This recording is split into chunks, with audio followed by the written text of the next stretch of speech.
With the Team of the Year cards released in Hockey Ultimate Team, I thought now would be a great time to do an update of the best cards in the game. So in this video, we are going to rank the best players at each position as if money wasn't an issue. This is going to be more of a guide for players to know which cards they should be chasing after. And again, I want to be clear, this is, again, personal opinion from using a lot of these cards, as well as feedback from not just best players in the world, but a lot of players in my Discord as well. As always, use your favorite players, but if you are looking for the next cards to chase after, or just curious as to who are the best cards right now, hope you enjoy. Let's start off with left-handed wingers. Coming in at number 4 is the X Factor Jack Hughes. It's actually pretty surprising to see a card that isn't above 6 feet or 200 pounds in the top 4 in the middle of January, just because of how Hockey Ultimate Team always plays and how progression works. But Jack Hughes is easily still one of the best cards in the game. His skating ability just is built different. He's got Sniper Forward, which can essentially almost max out his shots, and you can throw Checking Boost on to help out his rather low body checking stat. I don't think I would activate Wheels on him regardless, even if he was high in my lineup, but Unstoppable Force and Elite Edges is a fantastic combo for one of the fastest skaters in the game. His hand stats are maxed. Really no complaints here, and given that he's still so effective, he's probably not going away anytime soon. Coming in at number 3 is the 90 Team Builder Mike Modano. Now, I'll be honest with you here, you can play him at center as well, and there is a lot of cards that fit this build. He's legitimately built like a perfect centerman. 6'3", 212 with 94 faceoffs with defensive boost activated. The real benefit here is that he's so big, but he's also got the ability to have speed boost and accelerator boost activated, and a lot of players can now activate these synergies because of the Team of the Year cards giving so much to each synergy. With 97 speed and excel, with gold wheels, unstoppable force, and elite edges at 6'3", 212, that's just such a dominant force down the boards. But really, there's no problem to play him at center either. Currently, that's where I have him. But if you're ranking just purely based on wing, Mike Modano is a fantastic card still. Coming in at number 2 is the 92 Matthew Tkachuk. And honestly, Modano is statted just better than him. But from my experience using this card, he is just been different. His shot goes in a ton. Anything around the net is an automatic goal, and he's been really hard to knock off the puck with gold unstoppable force activated, and especially when you add in all of the synergies that you can put on this card, including speed boost and enforcer forward if you are able to get it, making his speed up to 93. It's his balance and endurance that is extremely useful as well. Just an all in all very, very fun card, and personally I have him as number 2 among left-handed wingers. And then number 1 for probably the rest of the year. We've got the 93 Team of the Year, Connor McDavid, and you could do pretty much anything with this card. He's got essentially maxed out skating already, and we're only in the middle of January. 98 balance with synergies activated. Hand stats are 99 across the board. Hell, even his body checking can up to 87. And again, kind of like Mike Modano, you can actually play him at center as well. If you switch up to defensive boost as well as two-way forward, you can actually get his face-off rating up quite high. But even just edges and wheels, the combo, it's just so hard to stop, and just one of the most fun cards I've used all year. If you were able to get his Team of the Year or still have his X Factor, you've got one of the best left-handed wingers in the game. On to right-handed wingers. Coming in at number 4, in my opinion, is the 90 Jack Eichel. This is purely just based on the fact that his card and all of his cards will just play different because of his custom stride, or so it appears, because this card feels faster, is harder to knock off the puck without unstoppable force. Again, there's just something different. If you still have an X Factor to make, or you're wondering if you should upgrade him, Jack Eichel is a safe card for the rest of the year and still inside the top 4. Number 3, probably going to stun some people. The Team of the Year Hillary Knight has been fantastic. Again, same situation as Matthew Tkachuk. If you get Enforcer Forward activated on top of Speed Boost, her skating shoots up to 96 speed. But it's her balance, endurance, as well as puck control and ability to hang on to the puck. If you throw Checking Boost on her card, she gets into the 90s as well. And every time I've gone up against her card, she actually throws people around. Gold Wheels, in my opinion, is not a necessity on this card. Again, anyone without 99 or 97 speed is probably a waste.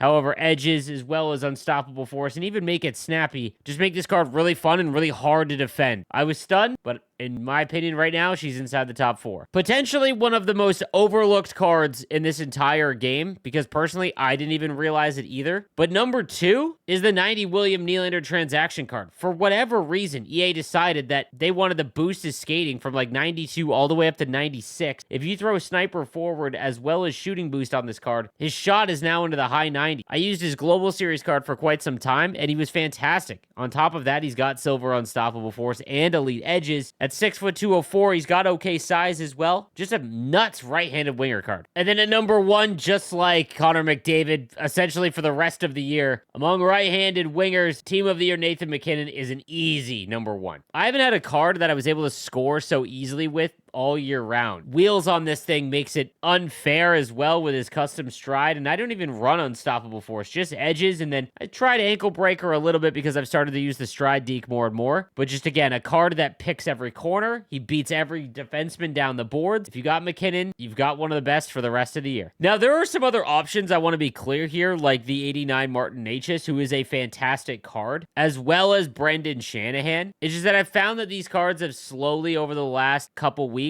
been less effective, but still, you could have any of these cards inside the top 4. They're all very close, and that kind of plays into the progression system right now, where because progression is so slow, there is a ton of cards all together at the top end. Now on to centerman, and I was really tempted to put Chris Pronger here, but the one thing about Pronger's card that really bothers me is that his low hand stats for this stage of the game, and in comparison to almost every other card, is very slow. Like left and right, I noticed it quite a bit, and again, this is just the 4 best cards. Pronger is still among that top end among centermen, but this 92 Star of the Month Matthews cards are always very good, and with his shot getting up almost to 99, because there isn't a lot of high-end goaltenders, I found that the 99 shooters have just been able to pick corners really easily lately, and Austin Matthews' shot just always feels different. Combine that with Unstoppable Force, and you really don't need much else. He only has 91 on the draw, but he's just built perfectly like a centerman, and his hand stats are much higher. So again, no problem with Chris Pronger, but I just have this Matthews slightly higher. Number 3 is the 90 Shea Weber, which is hilarious to me, but you can go power forward as well as shooting boost as well to almost max out his shots. 91 speed excel and 90 agility at 6'4", 230. Just so hard to knock off the puck, and while he's got the lower hand stats as well as Pronger, I didn't notice it nearly as much. 95 faceoffs, and then he does have silver quick draw, which you could just throw on any line. I just noticed him much more when using him, and a very, very good card. He's number 3 for me. Number 2 at center, Wayne Gretzky. I moved him back there after trying him out at wing again, and center just seems to be the play because he's got such a high faceoff rating and gold unstoppable force. He just doesn't get knocked over as much as he would without it. He's got 95 speed and excel, 99 agility, maxed out hand stats. He's just very shifty, like he is every single year. I honestly think there's an argument that Gretzky is better than Lemieux this year. This is all personal experience. There's something about Mario Lemieux's card that when I play against him and when I've used him recently, he's just super dominant, and I don't know why, because speaking to everyone else in the community, it's definitely flipped, and I think that Wayne gives you more flexibility, but he comes in as the number 2 center. Number 1 for me is still Mario Lemieux. I've used him over the last 27 games, my last Hut Champs run, and like I said, every time I go up against someone that has him, he's just so hard to knock off the puck, and it's probably because of Unstoppable Force and the fact he's 6'4", 230. I think because he has less speed than prior years, he was always the best right-handed winger, but this year, because of his lower skating, it's more beneficial to play him at center, and he's just been a menace around the net as well. Great hand stats, almost max defensive stats as well. In my opinion, the number 1 center in the game. On the left-handed defenseman, coming in at number 3, we've got the Nations of Hockey, Victor Hedman, 6'7", 244. Every time I've gone up against this card, if the guy knows how to hold the blue line, it's very hard to get around him. Gold Shutdown is the best defensive ability in the game right now, and he's got 90 skating across the board, max defensive awareness, 87 body checking, and he's 6'7". Very easily one of the best 3 left-handed defensemen. Number 2, bit of a caveat here with Robin Regeer. If you can activate speed boost and get his skating up a little bit higher, I just love the safety net of Gold Truculence because he throws anyone off the puck because of his size. Willie Mitchell is also fantastic as well. They're just a little bit different. I think that Willie Mitchell's a little bit better offensively, but I've really loved Robin Regeer's card ever since it's come out. I still think he's one of the best left-handed defensemen in the game. Number 1 currently is the Team of the Year, Miro Heiskanen. Every time I see this card, it's so annoying to have to go up against for essentially half the game just because of Gold Shutdown, it appears. Like, he's just so good. And then offensively, I'm not sure how or why or explain what the attributes do because he picks corners all the time from really far out. I think that there will be a lot of defensemen that will pass him, which is why I kind of recommended taking Kachuk over Heiskanen during the Team of the Year event. But currently, Heiskanen, in my opinion, is the best left-handed defenseman, but we'll see as the months go along. Coming in at number 3 among right-handed defensemen, the 90 Tage Thompson. Much like Victor Hedman, it's just the fact that he's 6'6" and has the longest reach in the game almost, and Silver stick him up with that combination just makes it so frustrating to try and break into the zone against. 91 speed and excel, 90 agility, and 90 balance with almost a maxed out shot. One of my favorite players in real life, and I wish I could use him at forward, but definitely one of the best right-handed defense. Number 2, 90 Adrian Aucoin. Still the same since Team Builders came out. He's just been such a dominant card. This has felt like Patrice Brisebois' card earlier on in the year. He is starting to get a little bit slower compared to some of the other cards, and it is a little bit noticeable, but his maxed out body checking, defensive stats, and then Silver Truculence, because it's such a low cost to make him so good. Easy top 3 card. He comes in at number 2 for me. At number 1 is the 92 Cale Makar. His Team of the Year card with maxed out skating is just an absolute weapon when you get someone that knows how to just break the puck out straight line through the neutral zone. Such a hassle to deal with, and you really don't even need any abilities on him. He's got a sneaky, decent ability to body check as well, even though it's only down to 84, and you could get that even higher with checking boost. His X Factor is a great card as well, but just currently his Team of the Year because of all of the added bonuses is obviously ahead in that aspect, but just a great option here and awesome to be paired with any of the big left-handed defensemen. On to goaltenders, it's a disaster, guys. I've gone up against his star of the month, Connor Hellebuck, and he has been fine, but legitimately, since the release of the Team of the Year Allmark, I think it's been kind of proven that goaltenders really don't matter at all. I've had almost 80% of the people that I know that have gotten Linus Allmark haven't noticed a difference where he like stole games for that player, while his synergy combo and ability to make any synergy just so much more useful is awesome, and Gold Instincts is fantastic, and the higher rated that he is, because he's so much higher rated than most goaltenders, it just goes to show that goaltending really doesn't matter, and anyone above 6'5" is probably going to be fine for you. All right, so that's going to do it for the rankings. Let me know what you think in the comments down below, and I'll see you next time. Have a good one.